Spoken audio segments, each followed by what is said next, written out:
Hello and shalom, everybody. My name is Julia Jassy, and you are listening to Nice Jewish Girls, brought to you by Unpacked, a division of Open Door Media. On today's episode, we are talking with Jewish advocate and influencer Amy Albertson. Amy's platform is called The Asian Israeli, and it centers around the intersection between Jewish and Asian culture. It's this wonderful marriage of two distinct and beautiful peoplehoods, brought together in Amy's identity. She embodies this wealth of history, this wealth of culture, and she's given us all the honor of hearing her story today. In this conversation, I want to ask her how she's found strength in the intersection of these two identities, and why she's chosen to be open on this platform. I want to ask her about the response she's gotten from the community. And finally, I want to ask her how online advocacy can be a platform and a tool for inspiring, meaningful conversations. I am so excited for you guys to meet her. Let's do this thing. Amy Albertson is a Jewish advocate and educator from California. While living in Israel for 6 years, she created The Asian Israeli, where she cataloged her experiences as a Chinese American Jewish woman. Through explorations of her own identity, Amy empowers young Jews to be unapologetically Jewish, both online and in their everyday lives. Amy has been an active voice in the Jewish community for over 10 years, and she made Aliyah in 2015, where she dedicated her career to working for Jewish nonprofits. Currently, she is a digital producer at the Tel Aviv Institute. Amy, it's so great to meet you. Thank you for joining us today. It's my pleasure, Julia. I have really wanted to be on this podcast I guess it hasn't been around that long, but I think it's one of my new favorite podcasts. Well, I'm so honored to hear that. Thank you. And thank you for joining us. I feel like we've been talking about this for a while, so I'm really excited to have you. Yes. So I want to start from the beginning. Can you tell us a little bit about where you're from? So I'm originally from Sacramento, California, born and raised, and I grew up in a mixed family. My mom is Chinese American and my dad is Jewish American. He's pretty much your average Ashkenazi guy who grew up in the Valley most of his life. But I grew up in Sacramento, which was really normal to be in a mixed family. A lot of my friends were in mixed families, or, the people around me were really diverse, a lot of Asians, but also just a lot of everyone. And so I knew I was Jewish and Chinese, and I would tell people that if they asked me what I was, but it wasn't really, I didn't think twice about it ever, that it was like weird or unique or anything like that. I didn't grow up with, I would say, the traditional Jewish upbringing at all. I grew up in a mixed house, so we did a lot of like both holidays in very cultural and secular ways.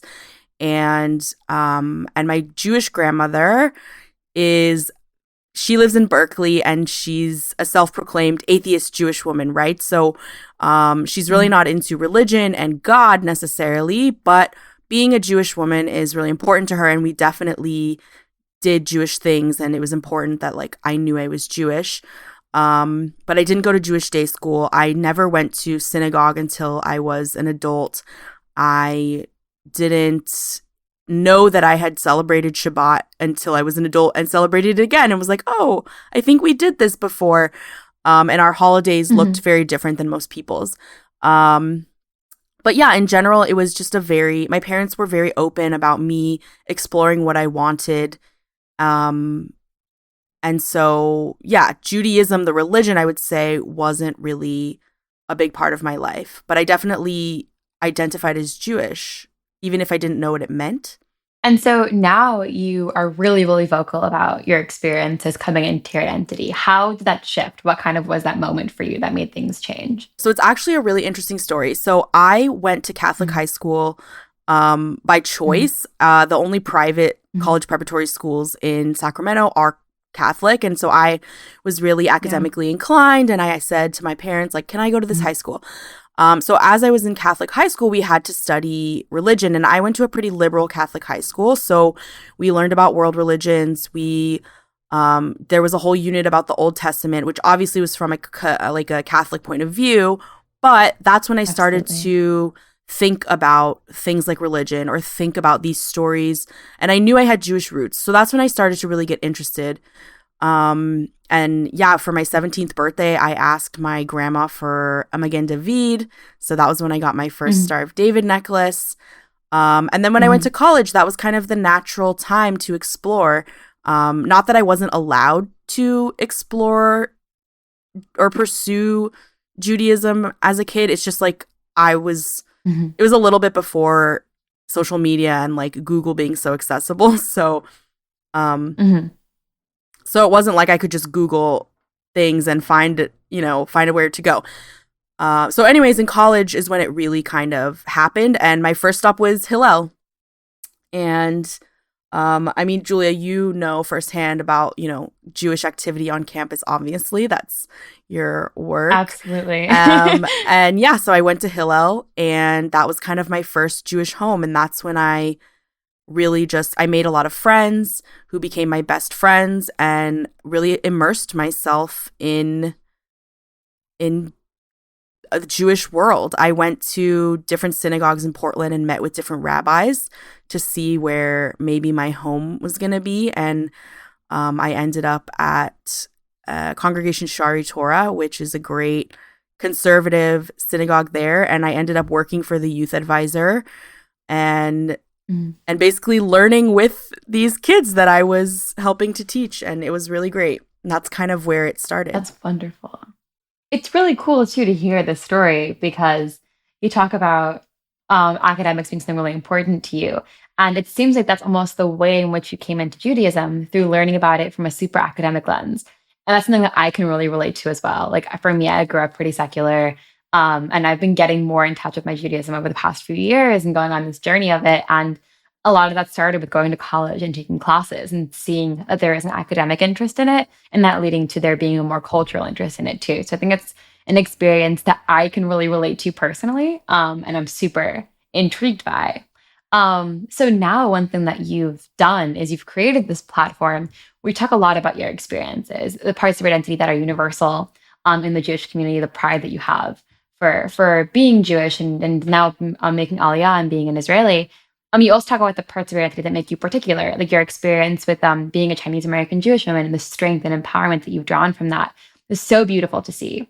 So what inspired you to create this platform? I've always been a storyteller. I've always really enjoyed I'm a marketer by profession, so storytelling is kind of like what I've always done. But I saw that I was using social media in this way where I was already sharing these experiences and people had a huge interest in I guess what was a unique experience. Like I said, when I grew up, being like half Chinese and half something else was like not that unique. So I really didn't see it that way until I left Sacramento.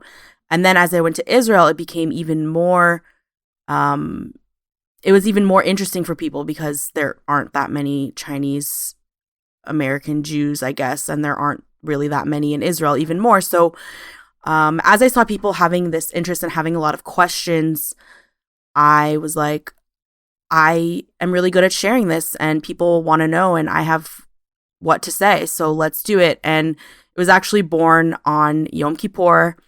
One of my very good friends, Axel, was with me and we were like, okay, let's like do this. And that's when I changed my name to the Asian Israeli, which I've since changed it back because I moved back to America. But that's when the Asian Israeli was born. I was like, let's do this. Let's like focus and really develop this story and tell it. I mean, I think it's a really inspiring platform to see. So much of what you talk about are things that any Jewish person can see themselves in. And then a lot of it's really unique to your experience, which also is, I think, so relatable that we all kind of come from different places and can find this home in the same culture. I think is so inspiring to see. What's been the response that you've gotten? Have you gotten a ton of support? Has there been backlash? How have people reacted to this platform? This is one of the interesting paradoxes of being Jewish is the whole idea that, we are so diverse and we come from different places and we have different stories. And yet all of our stories are somehow still similar and we can really relate to them. And it all comes back to the same roots, our religion, the Torah, Israel, being the people from Israel, all of this. So I think that that's really kind of reflective of the response I've gotten, where it's like you said, people are learning about a unique story and they're so interested to hear a unique perspective. But at the same time, they can really relate to different things, you know, whether they're mixed with something else or they've faced anti-Semitism or challenges as a Jewish person or as another type of person of color, as a woman, all of these things. And so I mostly get that kind of positive response. On the other side of that is, you know, I'm a paternal Jew and it's something I talk about a lot, Jewish inclusivity and not invalidating people. But I get invalidated a lot. And I say that sadly, even more than anti-Semitic trolls or anti-Zionist people who hate Israel, I get more responses from people telling me that I'm not Jewish. And to me, that's probably the most upsetting part.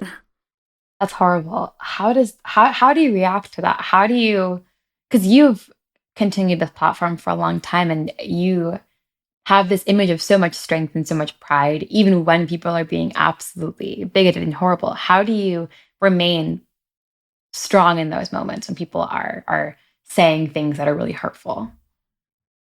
It's so over time, I've kind of grown a thick skin, but I just really go back to like, what is my purpose and what is my mission here? And that is to not allow other people to, I guess I shouldn't say allow, everyone has permission to feel how they want. My mission here is to have everyone feeling included and recognized and seen. And so I just really focus on that and disregard what these people are saying. And that's why I've become more outspoken about the issue, because I don't want that to happen to other people. And that's why my response to people who come onto my comments or anything like this, invalidating me or others, is I say, please do not do that. This is not the space for that. Like, you can go on your platform and talk about how paternal Jews, Jews of color, queer Jews, whoever, are not really Jewish.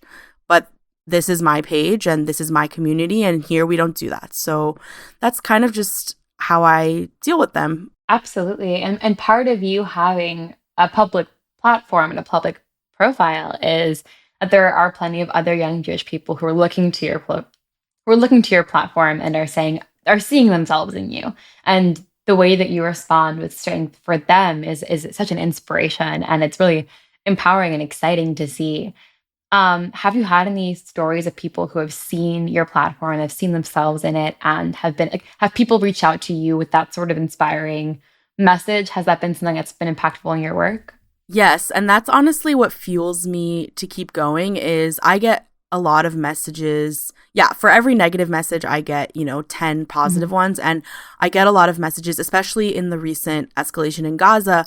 I got a lot of messages from followers who were like, Amy, thank you so much. Like, because of your encouragement, like, I felt empowered to speak up at work to a colleague who said some anti-Semitic things, or to go to HR and, talk about this. Or I asked for time off for the Jewish holidays and told them, like, this is something, instead of taking my vacation days, things like this, where it's just like people have actually felt empowered by what I'm doing and have directly told me that. So that's like exciting, because I always hope that that's the change I'm making. And also I just feel good.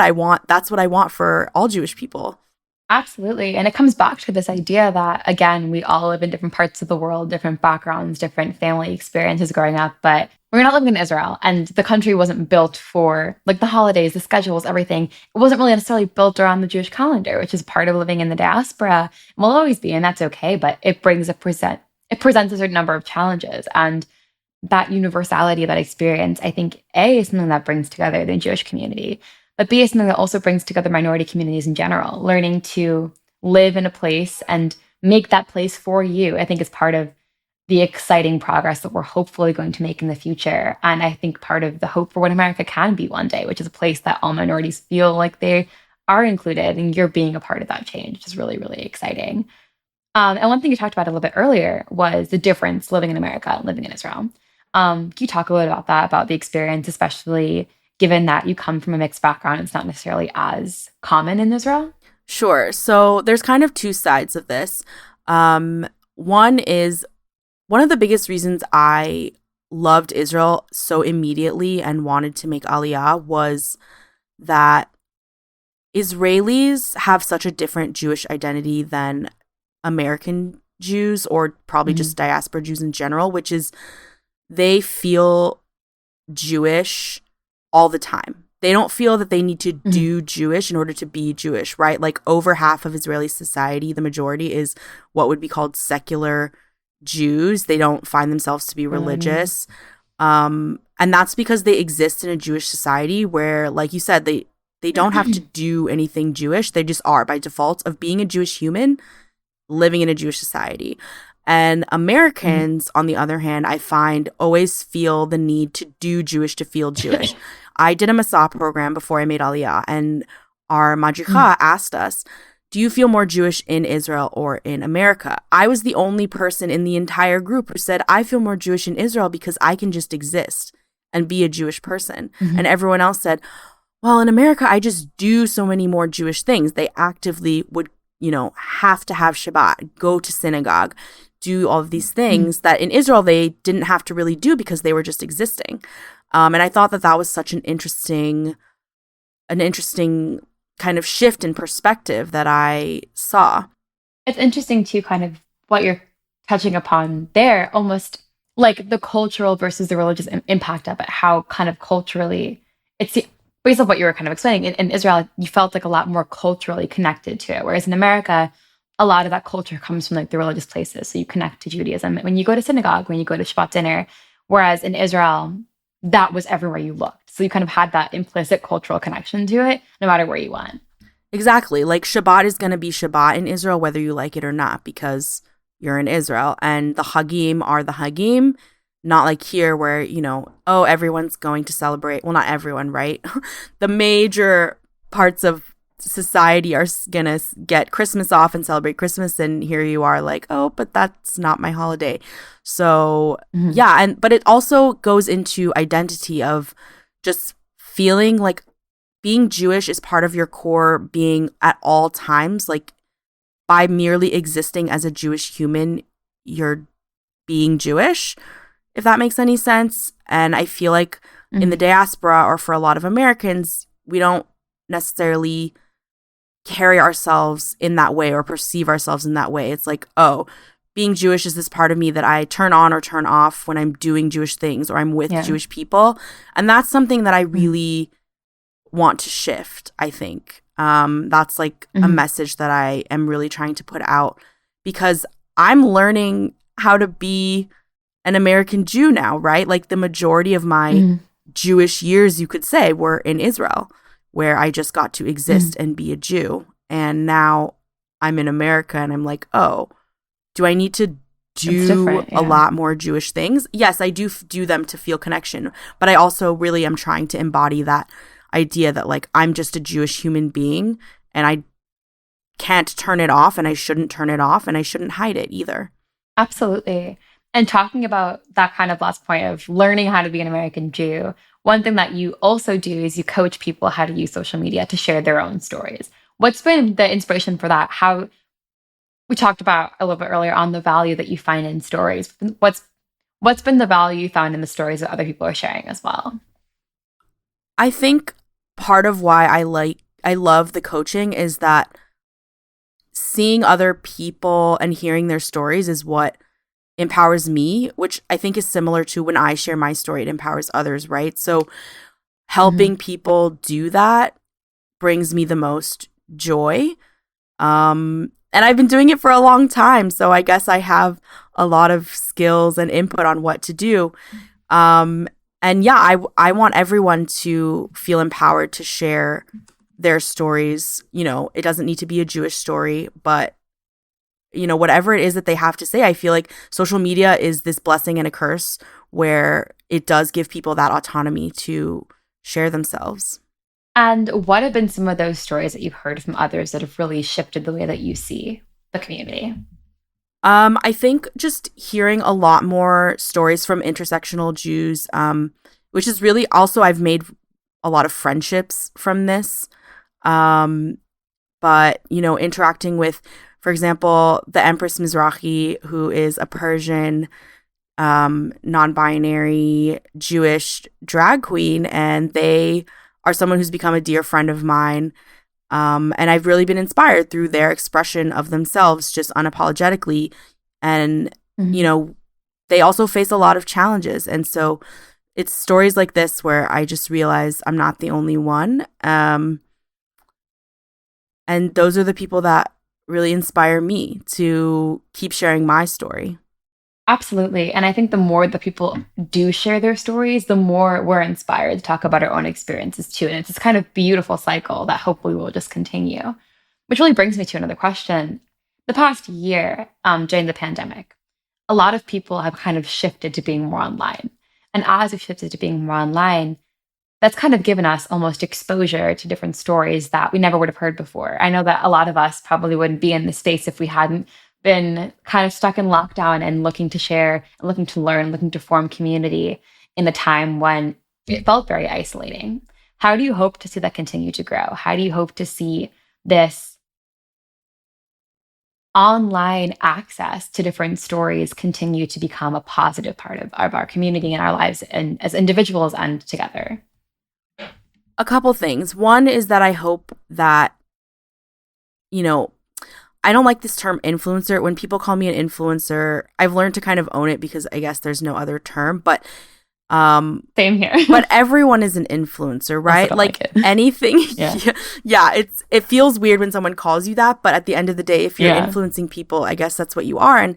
But part of that is, you know, people say, "Oh, I wish I could be like you, Amy, like be brave like you." And I say, I'm not doing anything that you couldn't do. Not to say that I don't work hard. It's that I just hope that every person, you know, whether it's a Jewish person or a queer person or a feminist person or, you know, anything that it is, feels that they can just openly share that part of them. And I'm not saying you necessarily have to be an activist or be, you know, constantly pointing out these different things or bringing up your Jewishness. It's just like being Jewish is something that happens in your life all the time. So, for example, you know, you're talking to your friends and they say, "What did you do this weekend?" And you say, "Oh, I had dinner with my friends." But really you had Shabbat dinner.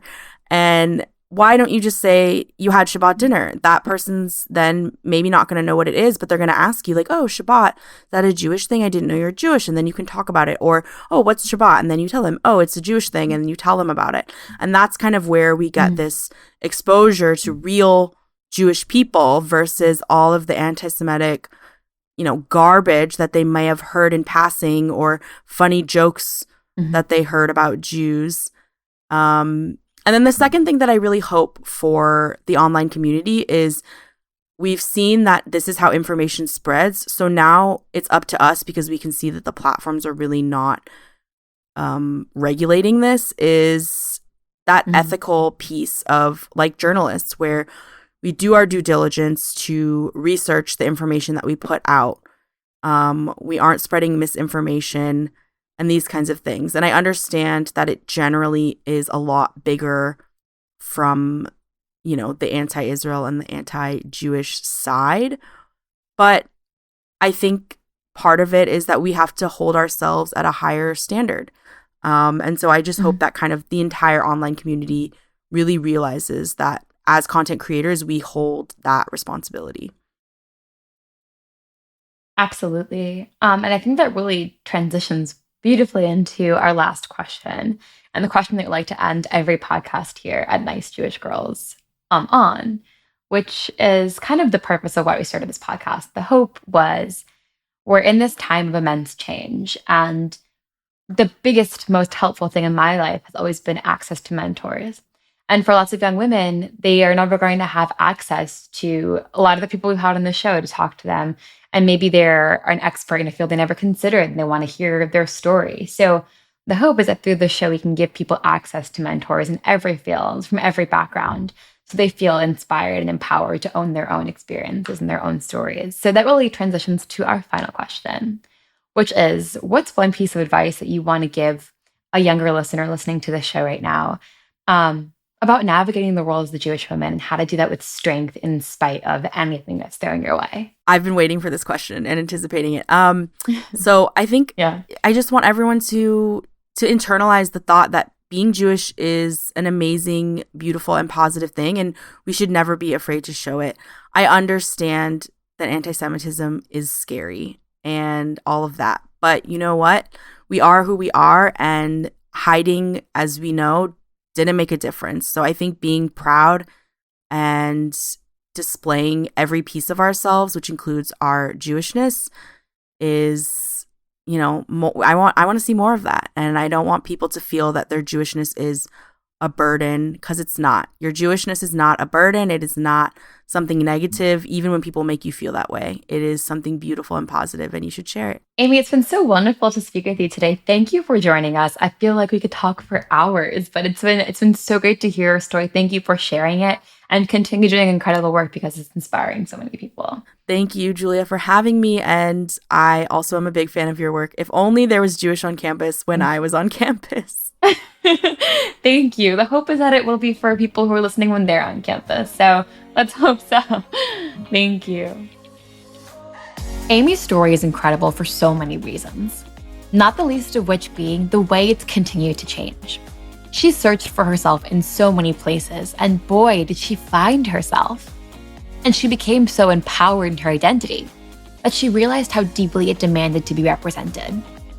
She knew that there were so many other young Jews who, just like her, needed to feel the representation that is so often lacking in our communities. And so she did something about it.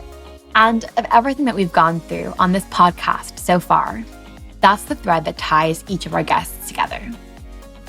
When they identified a problem in our community, in the world, anywhere, they've done something about it. They've created the change that has been so desperately needed. And in doing so, they've also created a better future for us all.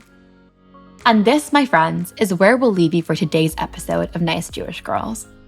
Hopefully a bit smarter and a bit more inspired.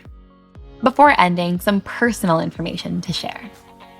This episode is sadly going to be the last of Nice Jewish Girls.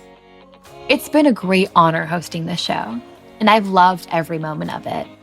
It's been an absolute privilege to speak and learn with the incredible women that I've met over the time we've made the show together. These women, and you all, the listeners, have fundamentally impacted my life, and I'm so grateful for that. Hearing your feedback has made each week so special for me. Unfortunately, and well, fortunately, I guess, my life has become pretty busy recently. I'm finishing up at the University of Chicago, and Jewish on campus is growing by leaps and bounds. Being a part of something bigger than myself is the greatest honor of my life. So this really isn't goodbye. It's more of a see you later, because there's a lot more work that I have to do in this field. And I hope that you all follow along and stay in touch. So for now, talk to you later, ladies. Nice Jewish Girls is a production of Unpacked, a division of Open Door Media. Rivki Stern is our incredible producer, and I am your host, Julia Jassy. Check out JewishUnpacked.com for everything Unpacked related, and subscribe to our other podcasts. And don't forget to follow Unpacked at all of the social media places. Just look for @JewishUnpacked. Again, this isn't goodbye. You can find me on Instagram or Twitter @JuliaJassy. It's just talk to you later, ladies.